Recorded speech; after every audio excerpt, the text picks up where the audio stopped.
استغفر الله العظيم الذي لا إله إلا هو الحي القيوم وأتوب إليه.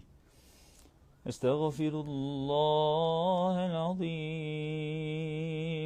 الذي لا إله إلا هو الحي القيوم وأتوب إليه. استغفر الله العظيم الذي لا إله إلا هو الحي القيوم وأتوب إليه.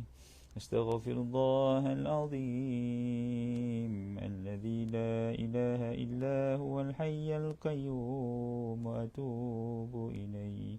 استغفر الله العظيم الذي لا إله إلا هو الحي القيوم وأتوب إليه. اللهم أنت ربي لا إله إلا أنت خلقتني وأنا عبدك وأنا على عهدك ووعدك ما استطعت. أعوذ بك من شر ما صنعت. أبوء لك بنعمتك علي وأبوء بذنبي فاغفر لي فإنه لا يغفر الذنوب إلا أنت. اللهم صل على سيدنا محمد وعلى آل سيدنا محمد كما صليت على سيدنا إبراهيم وعلى آل سيدنا إبراهيم وبارك على سيدنا محمد وعلى آل سيدنا محمد كما باركت على سيدنا إبراهيم وعلى آل سيدنا إبراهيم في العالمين إنك حميد مجيد. Assalamualaikum warahmatullahi wabarakatuh. Kita mulakan pertemuan pada pagi ini dengan membaca umul kitab Al-Fatihah. أعوذ بالله من الشيطان الرجيم. بسم الله الرحمن الرحيم. الحمد لله رب العالمين الرحمن الرحيم مالك يوم الدين. إياك نعبد وإياك نستعين. اهدنا الصراط المستقيم صراط الذين أنعمت عليهم غير المغضوب عليهم ولا الضالين آمين. الحمد لله رب العالمين والصلاة والسلام على أشرف الأنبياء والمرسلين سيدنا محمد وعلى آله وصحبه أجمعين. أما بعد. Sidang penonton, tuan-tuan perempuan yang dirahmati Allah Subhanahu wa taala sekalian, kita bersyukur kehadrat Ilahi kerana dengan limpahan kurnia inayah dan kasih sayangnya dapat sama-sama kita dipertemukan pada pagi yang berbahagia pada hari ini. Mudah-mudahan Allah Subhanahu wa taala jadikan ia sebahagian daripada himpunan amal soleh kita bersama insya-Allah. Selawat dan salam ke atas Nabi kita Nabi Muhammad sallallahu alaihi wasallam. Allahumma salli ala sayyidina Muhammad wa ala alihi wa sahbihi wa baraka wa salam, dan ahli keluarga baginda serta para sahabat, para tabi'in, tabi'in semuanya. Dan tuan-tuan dan puan, kita pada hari ini telah pun masuk pada tanggal 11 Rejab 1444 Hijrah. 12 Rejab, masya-Allah. Berjam selit 10 hari di bulan Rejab telah pun kita lalui dengan insya-Allah cemerlang. Kita akan masuk separuh masa yang kedua dan akan ada separuh masa yang ketiga. Pastikan bulan Rejab yang kita minta ini, iaitu diberkati bulan Rejab, diberkati di bulan Sya'ban dan sampai ke bulan Ramadan, adalah kita betul-betul menghayati di sebalik lafaz minta berkat itu. Ya, minta berkat artinya kita bersungguh untuk melaksanakan ketaatan. Dan subhanallah, dalam bulan Rejab ni juga ada satu peristiwa yang hebat, namanya peristiwa Isra' wal Mi'raj. Antara pengajaran terpenting dalam peristiwa Isra' wal Mi'raj adalah apabila Nabi SAW berada pada kedudukan langit yang tertinggi. Di saat Nabi Muhammad SAW mendapat persyariatan solat, maka Nabi Musa AS pun berkata kepada Nabi Muhammad SAW, "Wahai Musa, wahai Muhammad, umat kamu tak mampu nak solat lebih daripada waktu ini. 50 waktu tak boleh." Maka Nabi pun dinasihatkan oleh Nabi Musa untuk naik dan minta kurang. Maka Nabi SAW pun lakukan seperti mana yang telah dipinta oleh Nabi Musa AS. Dan akhirnya turun balik, naik balik, turun balik, naik balik, turun balik, naik balik, turun balik. Sampailah 50 waktu menjadi 5. Di saat menjadi 5 waktu pun Nabi Muhammad SAW telah dinasihatkan oleh Nabi Musa, "Wahai Muhammad sallallahu alaihi wasallam, naik balik kerana umat kamu 5 pun susah." Betul lah, 5 pun kita susah nak buat tuan-tuan. Tetapi Nabi Muhammad SAW memberitahu kepada Nabi Musa, wahai Musa, 5 pun cukup lah. Ya, 5 pun okey lah tu. Dan aku dah tak mampu nak naik lagi dah kerana perasaan aku rasa malu. Sebab Nabi minta bersungguh. Kita kalau minta bersungguh, orang bagi, kita pun malu nak minta lagi. Nabi Muhammad SAW memang minta bersungguh. Dan akhirnya kali terakhir nak minta, Nabi Muhammad SAW kata, wahai Musa, aku dah tak boleh dah. Aku dah malu nak minta kurang lagi. Tuan-tuan dan puan, apa pengajaran terpenting dalam peristiwa situasi yang berlaku itu? Nabi Muhammad SAW dia ajar apa? Boleh tak Allah bagi terus 5? Boleh. Dan memang takdir solat itu 5 waktu. Sebab itu Nabi Muhammad SAW akhirnya berhenti pada 5 waktu. Pengajaran terpenting yang boleh kita ambil daripada situasi Nabi naik dan turun di dalam peristiwa Isra wal Mi'raj adalah apa dia? Bahawasanya pentingnya untuk berdoa bersungguh-sungguh. Nabi Muhammad SAW diajar untuk berdoa. Kenapa kita tidak mahu berdoa bersungguh-sungguh? Kenapa kita kadang-kadang bersangka-sangka pada berdoa? Dan itulah yang berlaku bila mana Nabi SAW berkata kepada Musa, wahai Musa, aku malu dah nak minta. Maksudnya apa? Allah Ta'ala hadirkan situasi yang Nabi Muhammad SAW sendiri yang rasa malu nak minta. Sedangkan tidak ada arahan pun untuk jangan minta dan dah tak ada peluang untuk minta. Nabi Muhammad SAW mengata pada Musa, wahai Musa, aku dah malu nak minta. Nampak? Situasi itu menunjukkan bahawasanya Nabi Muhammad SAW mengajar kita bahawasanya kalau minta lagi boleh. Tapi Nabi kata, aku malu nak minta. Selalunya yang berlaku dalam hidup manusia, kita yang meletakkan had pada permintaan. Sedangkan Allah Ta'ala kurniakan pada kita terlalu banyak. Lalu bila Allah datangkan apa juga ujian, kadang-kadang tak selari dengan kehendak kita, kita tak suka dan kita benci pada situasi itu. Seakan-akan kita marah kepada Allah Subhanahu Wa Taala, ya Allah, kenapa kau datangkan situasi yang aku tak suka ini? Ya, kadang-kadang manusia dia tak adil kan. Bila sakit dia tanya pada Allah, ya Allah, kenapa aku sakit? Tapi bila dia sihat, dia tak pernah tanya pada Allah, ya Allah, kenapa aku sihat? Ya? Ironinya manusia. Bila dia sakit, dia pandai mengadu pada Allah, ya Allah, kenapa aku sakit, ya Allah? Ya Allah, kenapa aku susah, ya Allah? Ya Allah, kenapa aku miskin, ya Allah? Bila dia sakit, bila dia miskin, bila dia sedih, dia mengadu pada Allah kenapa dia. Tapi bila dia kaya, bila dia sihat, bila dia bahagia, ada tak dia cakap pada Allah, ya Allah, kenapa aku bahagia, ya Allah? Ya Allah, kenapa aku kaya, ya Allah? Ya Allah, kenapa aku sakit, ya Allah? Oh, maksudnya apa? Kita tidak adil pada kita menyatakan kenapa kita. Bila sakit, kita kata kenapa kita. Tetapi bila sihat, tak pernah kita nak ungkap, ya Allah, kenapa aku sihat, ya Allah? Itu mungkin kita boleh faham. Semalam saya bahas kitab Sifat 20. Ya, Sifat 20 dalam bab kudrah. Ya, semalam saya ceramah di UK Perdana. Yang cerita tentang sifat kudrah Allah Ta'ala, Allah boleh datangkan manfaat dan Allah boleh datangkan mudarat.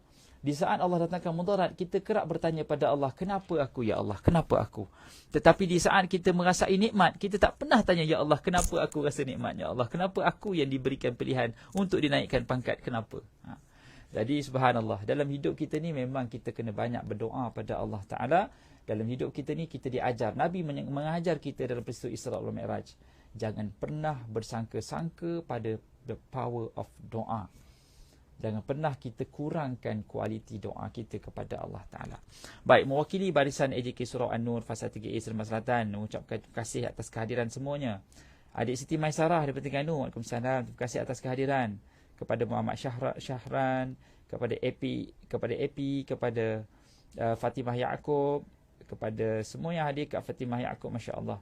Kepada siapa lagi? Saya tengok sekali tengok Kak Julia Osman, Ar-Rosmin, Waalaikumsalam, Kak Salidah Saleh.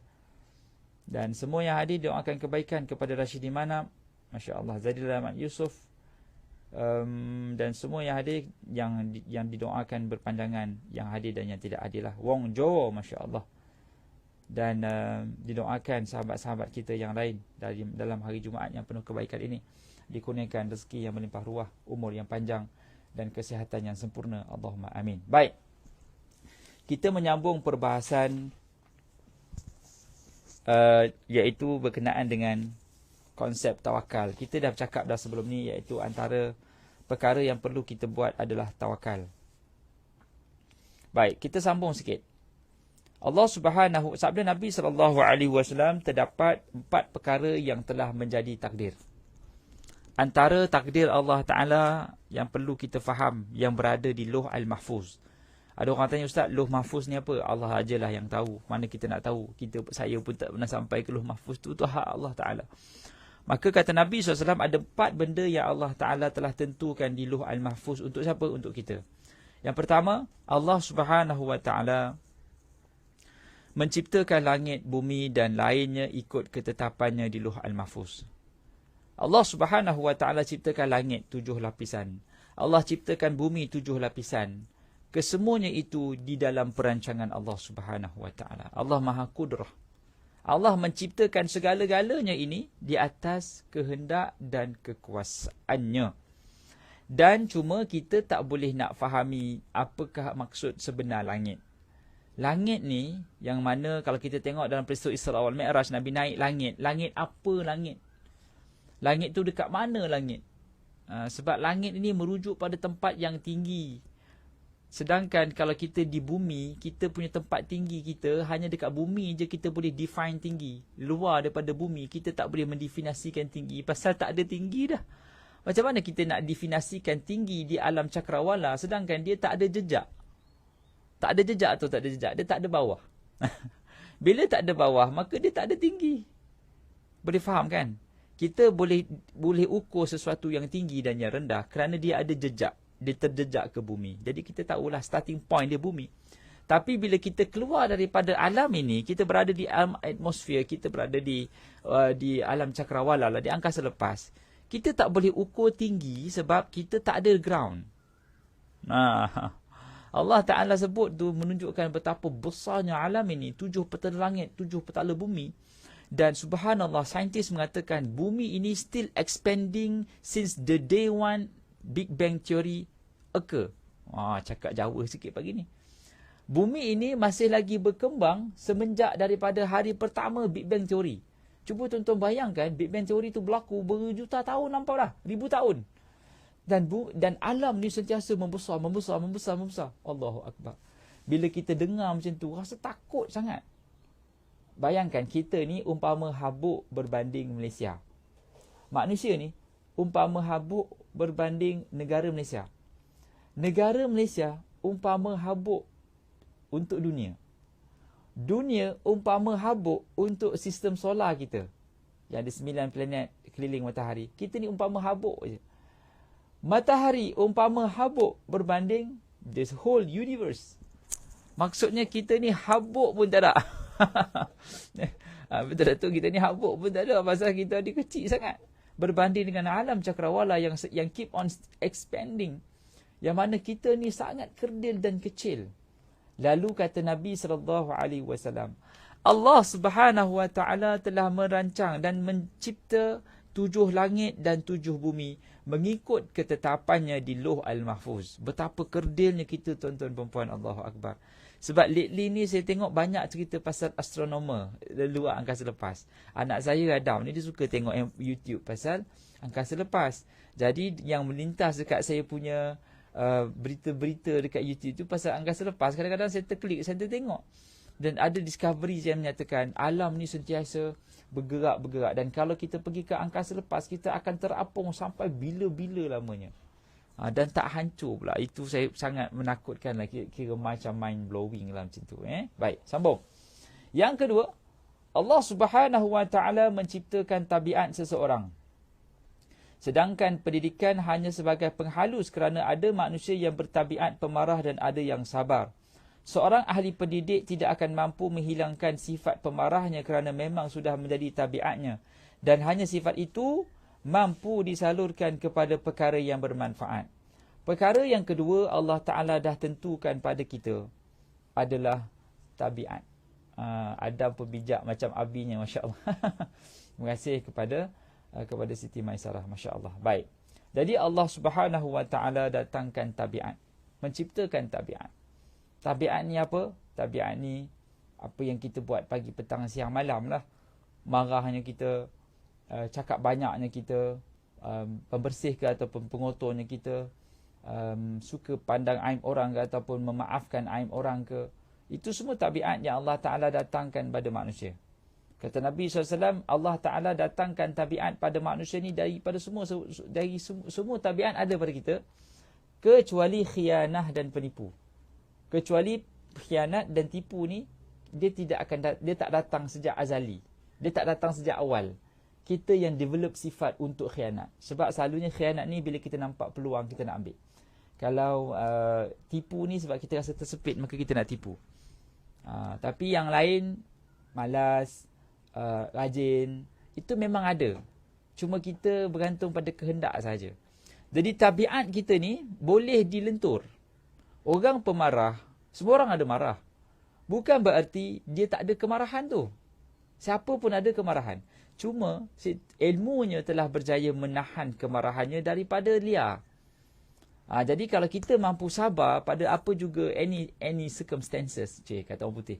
Dalam apa juga situasi kita mampu untuk bersabar, maka bukan sebab kekuatan itu sabar tu, tetapi kita ada ilmu, kita ada skills, kita ada kemahiran untuk salurkan marah itu ke tempat lain, ataupun kita bendung dia. Kita bendung kemarahan. Masya Allah. Terima kasih. Alhamdulillah, terima kasih Siti Maisarah. Kita mampu ada kemahiran untuk membendung kemarahan tu. Terima kasih pada Kak Anisah Masnu, Masya Allah. Membendung kemarahan itu satu anugerah Allah Ta'ala. Kata Nabi SAW, Laisa qawiyyu bisur'ah. Bukanlah yang kuat, laisa syadidu bisur'ah. Bukanlah orang yang kuat itu mampu bergusti. Tetapi yang kuat itu adalah yamliku nafsahu indal ghadab. Yang boleh memiliki dirinya di saat dimarah. Jadi kita tanya balik, di saat kita marah, kita boleh tak tahan diri kita, ataupun di saat kita marah, kita lepas dulu baru fikir. Orang yang paling layak untuk kita tahan marah siapa dia? Kalau seorang anak, ibunya lah. Kalau seorang isteri, suaminya lah. Tapi itu yang susah. Kadang-kadang anak ni cukup marah dengan, ya Allah, kalau dia dapat marah mak dia, macam lupa pula tu mak dia. Satu. Isteri pun sama. Kalau dapat marah suami, dia rapat ke dinding. Mentang-mentang lah suami sayang dia, dia marah, dia main sembur je. Saya pernah tengok lah, suami tu kadang-kadang menikus takut. Sebab isterinya garang sangat. Cakap, abang boleh tahan ni macam ni punya tengking. Tak macam mana Ustaz. Kita ni selagi mana ada sabarlah. Sebagai sebaik-baik peneman. Saya rasa terbalik tu, selalunya orang perempuan yang sabar ke perangai lelaki. Tapi abang boleh sabar dengan perangai macam tu. Kalau tegur macam tu. Tak apa Ustaz. Allah Ta'ala tu dia nak bagi kita syurga. Dia datangkan ujian daripada orang yang kita sayang. Jadi saya tak nak datang ujian. Saya tak datang pintu syurga daripada orang lain. Biarlah datang pintu syurga daripada orang yang kita sayang. Allahu Akbar. Saya pun terkejut. Dia punya cakap tu menusuk kalbu. Maksudnya dia kata mempertahankan sesuatu yang dah ada itu umpama seperti suatu peperangan. Kejayaan yang sebenar adalah mampu mempertahankan apa yang kita telah mulakan. Memang kalam Rabbi betul lah. Kalam Rabbi. Masya Allah. Terima kasih kepada Makcik Atikah. Waalaikumsalam warahmatullahi wabarakatuh. Masya Allah. Baik, sambung. Yang ketiga. Yang pertama yang telah ditentukan di Lauh Al-Mahfuz adalah langit, bumi, penciptaannya. Yang kedua yang telah ditentukan di Lauh Al-Mahfuz adalah tabiat. Yang ketiga. Suami sabar dengan kerenah isteri, susah nak jumpa tu. Jangan tak tahu Siti Maisarah. Masa kahwin je masa baru kahwin je kita sabar kerenah suami. Kadang-kadang ada masanya suami sabar dengan kerenah isteri. Dia macam ni, ada satu benda tu yang satu statement tu dia kata, tugas untuk melayan dalam rumah tangga sebenarnya adalah tugas isteri. Tetapi apabila isteri minta dilayan, maka rumah tangga rosak. Boleh faham tak? Tugas utama seorang isteri yang telah diberikan oleh Islam adalah melayan suami. Itu tugas dia. Jadi kalau ianya berlaku sebaliknya, iaitu suami melayan isteri, maka dia menyanggahi fitrah yang Allah berikan kepada seorang suami dan isteri. Betul tak? Betul lah. Tugas isteri adalah Rabbul Bait, suri rumah. Maka dia bertugas untuk melayan orang di dalam rumah. Lelaki tugasnya adalah di masjid. Dia kena melayan makhluk di luar. Jadi bila suami balik, isteri pada kedudukan melayan suami. Gitu. Dan apa juga berlaku situasi, dan suami apa tugas pada isteri? Suami memberikan didikan, suami memberikan keperluan, suami memberikan makanan, tempat tinggal, pakaian. Itu semualah. Tetapi asas kepada melayan adalah letak pada isteri untuk melayan suami. Tapi apa yang berlaku di akhir zaman, bila isteri bekerja, maka dia tidak melayan suami. Maka disebabkan tidak melayan suami itulah, maka suami mencari layanan yang lain. Layanan tu maksudnya apa jugalah, hiburan ke, keseronokan ke, sembang di luar. Sebab itu Nabi SAW pernah berkata kepada ahli keluarganya, pergi lihat seorang wanita ahli syurga. Maka dia pergi jumpa ahli syurga tu, seorang isteri yang menanti suaminya balik dengan air dan rotan. Kalau suami aku balik, aku berikan dia air. Dan ini adalah untuk dia memukulku kalau aku tidak melayannya. Allahu Akbar. Itu sifat kedudukan seorang wanita untuk melayan suami. Dan itu bukanlah kedudukan menghina, tidak. Itu adalah platform untuk menzahirkan nilai takwa pada Allah. Itu adalah platform untuk menzahirkan nilai takwa. Kalau kita nampak itu adalah menghukum wanita, maka kita pergi ke platform lain lah. Kita nak jadi platform seorang lelaki, dia macam ni, macam solat jemaah. Solat jemaah di masjid adalah untuk lelaki. Dan kalau kita buat, kita dapat 27 pahala. Yes, walaupun seorang perempuan yang buat. Tetapi kalau si wanita ini, dia seorang wanita dan isteri, dia solat di rumah. Dia solat di rumah, di tempat yang tersembunyi, tertutup, maka pahala dia lebih besar. Lebih besar daripada 27 pahala. Nampak tak bagaimana keadaan Allah Ta'ala mengangkat darjat wanita? Tapi selalunya wanita cuba bandingkan diri dia dengan kebebasan lelaki. Sedangkan wanita ni dia ada set of ibadah yang Allah tentukan untuk dia beraksi di platformnya. Kan lagu apa tu? Telah ku siapkan satu daerah paling sunyi untuk kau beri erti. Maksudnya ada platform untuk kita zahirkan nilai masing-masing. Di sini tempatnya. Di sini gelanggang main bola sepak, cara bola sepak lah. Gelanggang badminton, cara badminton. Kita tak boleh letakkan rules badminton main bola sepak. Kita tak boleh letakkan undang-undang bola sepak main badminton. Jadi subhanallah begitu. Yang kita faham adalah masalah rumah tangga dekat sekarang ni. Sebab perceraian sangat banyak. Kerana kita hilangkan situasi melayan. Kita hilang sifat melayan. Ada isteri yang melayan banyak benda lain. Layan TikTok, layan Facebook, layan Instagram, layan bos. Jadi dia kurangkan masa untuk melayan suami. Kekurangan inilah kadang-kadang menyebabkan para suami hilang pedoman. Hilang pedoman. Susahlah macam tu Ustaz. Si suami je nak dilayan. Itulah kita cakap platform tadi. Setiap orang ada platform untuk menzahirkan nilai ahli syurganya. Baik. Sekarang pun sama, ada anak tengking mak ayah. Betul Siti Maisarah. Baik. Nombor 4. Nombor 3. Sikit lagi panjang sangatlah. Nombor 3. Rezeki hendaklah dicari dengan niat. Seperti jihad. Fi sabilillah. Jadi mencari rezeki yang halal adalah ibadah. Sedangkan datangnya rezeki bukan urusan kita. Baik. Yang ketiga, yang Allah Ta'ala tentukan di Lauh Al-Mahfuz, langit dan bumi penciptaannya, tabiat manusia. Yang ketiga adalah rezeki. Rezeki kita telah pun ada di dalam perancangan Allah. Cuma Allah Ta'ala tentukan kepada kita untuk pergi mencarinya. Kita kena cari, dipanggil Allahumma salli ala Muhammad. Kita kena keluar untuk pergi bekerja sebagai khalifah. Namun urusan rezeki adalah urusan Allah Ta'ala. Boleh Kita keluar rumah tu, kadang-kadang kita tersilap sebut, saya nak keluar cari rezeki. Sebenarnya kita bukan keluar cari rezeki. Sebenarnya kita keluar adalah untuk berkhidmat pada masyarakat. Sebagai khalifah dan sebagai hamba kepada Allah Ta'ala. Kita tak boleh duduk diam, tak boleh. Sebab tu salah satu hikmah kenapa diharamkan riba. Kerana untuk mengelakkan manusia mengambil sikap sambil lewa terhadap tanggungjawab sesama manusia. Kalau dia ada duit, dia main riba aja, dia dapat untung atas riba aja, maka dia tak payah kerja. Islam melarang umatnya untuk tidak bekerja. Islam menyuruh umatnya untuk bekerja. Dan rezeki bukan datang daripada sumber kerja. Rezeki datang daripada sumber yang berbeza-beza. Kadang-kadang kita berniaga, kita promote produk. Bukan orang yang dengar tu yang nak produk kita. Allah datangkan orang lain yang close dengan kita, yang ambil produk yang kita. Kadang-kadang kita kerja duit tak banyak pun.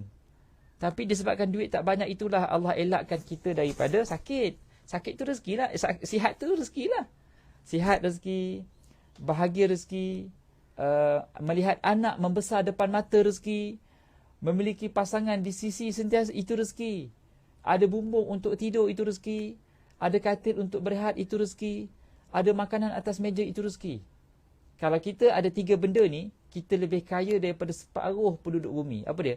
Kita ada bumbung untuk berteduh, kita ada katil untuk tidur, kita ada makanan untuk makan. Hari ni, saat ni, kita lebih kaya daripada separuh penduduk bumi. Itu rezeki.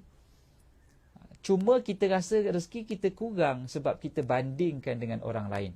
Di saat kita buat bandingan dengan orang lain, maka di situlah rezeki kita jatuh. Rezeki itu tak jatuh. Kita salah melihat dan memandang rezeki. Sebab tu kita kena banyak menilai nikmat yang di dalam diri kita. Bukan di saat kita susah aja kita tanya pada Allah, kenapa aku susah? Tetapi sayangnya kita tidak pernah berkata pada Allah, ya Allah, kau tak beri aku nikmat. Aku dapat nikmat. Kenapa aku yang perlu dapat nikmat? Ibu ayah pun tunjukkan contoh yang terbaik pada anak-anak. InsyaAllah anak-anak akan berhormat kita. Betul macam Atikah, betul. Baik. Rezeki. Dan yang terakhir, yang keempat, empat perkara yang Allah Ta'ala dah tentukan di Lauh Al-Mahfuz. Yang pertama, Allah tentukan langit dan bumi. Yang kedua, Allah Ta'ala tentukan tabiat. Yang ketiga, Allah tentukan rezeki. Boleh siapa-siapa tolong tulis 4 benda ni. Yang pertama, Allah Ta'ala ciptakan langit dan bumi. Yang kedua, Allah ciptakan tabiat manusia. Yang ketiga, Allah tentukan rezeki manusia. Yang keempat, Allah tentukan ajal manusia. Ajal. Orang yang membunuh diri bukan bererti dia mempercepatkan kematian. Tetapi ia adalah ketentuan Allah Ta'ala bahawa dia akan mati dengan cara itu. Adapun sebahagian lagi ditulis dalam Lauh Al-Mahfuz dengan syarat yang digantungkan, iaitu diisyarat pada perbuatan seseorang. Contohnya sipulan bakal masuk syurga dengan syarat dia perlu taat, atau sipulan bakal masuk neraka jika melakukan maksiat. Jadi subhanallah, kita tergantung pada apa yang kita buat. Kita tergantung pada apa yang kita buat. Ajal kita itu penentu daripada Allah Subhanahu Wa Taala. Ya, Allah tentukan kita mati. Ada orang pergi umrah, dia sengaja tak makan ubat sebab nak mati di Mekah. Itu bunuh diri. Boleh minta mati di Mekah tapi tak boleh bunuh diri. Kita disunatkan untuk minta mati di Mekah. Ya Allah, aku nak mati di tanah harammu ini. Boleh? Dan yang tak boleh, ya Allah, aku nak mati sekarang. Sekarang tak boleh. Sebab itu bagi arahan untuk dibunuh diri. Lalu dia tak makan ubat. Tak boleh. Kalau dia gantung diri dia di Mekah sekalipun, di Madinah sekalipun, dia tetap mati sebagai seorang yang berdosa besar. Habis itu kalau tak makan ubat juga dianggap seperti membunuh diri, kerana ubat pada ketika itu adalah menjadi asbab untuk dia terus hidup. Jadi tak boleh tak makan ubat untuk mati di Mekah. Kita mutawif, dia ingat nak mati. Jadi kita dah pening dah, Haji jangan mati, Ji. Makan ubat, Ji. Kita elok nak pergi Taif, dia dah merekak, dah berbuih dalam mulut. Sudah macam ni. Kita, Haji makan ubat apa ni, Haji? Bangun, Haji. Kita pun bawa dia ke hospital. Hiduplah dia. Sampai di Malaysia, baru mati. Kan dah rugi tu. Tak adalah nak rugi. Maksudnya kan silap lah dia. Dia boleh minta pada Allah untuk mati di Mekah lalu tak makan ubat. Patutnya dia beribadah maksimum, makan ubat, beribadah sungguh-sungguh biar dia mati atas jemputan Allah. Bukan dia yang tentukan nak mati kat mana dan bila. Baik. Jadi subhanallah, Allah Ta'ala tentukan ajal kita, tuan-tuan puan. Jadi tuan-tuan puan, mewakili barisan AJK Surau An-Nur mengucapkan terima kasih atas kehadiran semuanya. Mudah-mudahan Allah Ta'ala merahmati dan memberkati. Jangan lupa hari Jumaat 5S. Apa dia? 5S apa dia? Tak apa makcik. Masya Allah. Tak dapat nak tulis Ustaz. Tak apalah, nanti insya-Allah rakaman, tak apa. Masya Allah. Baik, 5S. Jangan lupa untuk kita baca, kita sedekah, kita selawat, kita syukur, suratul kahfi, solat Jumaat. Sabar dan senyum itu tambahan insya-Allah. Ya, mudah-mudahan di Jumaat yang berbahagia ini kita dapat kebaikan dan diampunkan dosa-dosa sepanjang hari Jumaat yang kita dapat insya-Allah. Jadi apa yang baik itu pada Allah Ta'ala. Yang kurang itu kelemahan diri saya, mohon maaf di atas kekurangan. Terima kasih di atas perhatian dan kehadiran semua. Qul madza tasma'un. Aqulu qawli hadza wa astaghfirullahal adzim li wa lakum wa li jami'il muslimin wal muslimat fastaghfiruh. Wabillahi taufiq wal hidayah. Assalamualaikum warahmatullahi wabarakatuh. Tangguh pertemuan dengan tasbih kafarah dan suratul Asr. Terima kasih kepada Siti Maisarah, kepada Siti Anisah Masno. Hari ni semua 3 Siti ada. Siti Anisah ada, Siti Maisarah ada, Siti Atikah ada. Masya Allah. Siti ni asalnya Sayyidati. Sayyidi wa Sayyidati. Iaitu tuan-tuan dan puan-puan. Syarifah tu asalnya Sayyidati lah. Sayyid. Itu panggil Siti. Siti tu adalah Sayyidi. Sayyidati. Tahniah kepada semua para Siti lah. Dan semua yang tak ada Siti juga. Baik. Jumpa lagi insya-Allah. Assalamualaikum warahmatullahi wabarakatuh.